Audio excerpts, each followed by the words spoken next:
Welcome to Kenton's videos. Enjoy the video. You begin by confirming you meet requirements and opening YouTube Studio.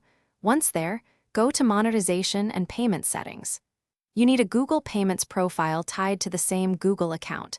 Make sure the legal name matches your bank records. Have your bank routing and account numbers ready, plus any tax ID or Form 1099 details if you qualify. Once done, choose to manage payment methods. That starts the secure bank connection flow you will complete in the next steps. Now you add the actual bank info. Choose Add Payment Method and select Bank Account. Enter routing and account numbers carefully. Choose checking or savings and pick the correct currency because transfers depend on it.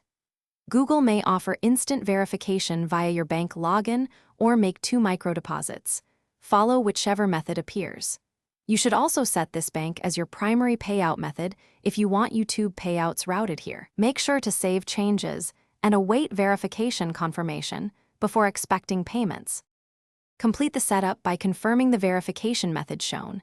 Enter micro-deposit amounts or accept instant verification, then mark the account as primary so future payouts use it. Check your payout threshold and tax settings in the payment center so payments release correctly. If something goes wrong, failed verification, or rejected deposits, first recheck legal name, routing, account numbers, and currency. Next, contact your bank to ensure inbound ACH or wire is allowed. If the problem continues, contact Google Payments. Thanks for watching. Consider subscribing if we helped you.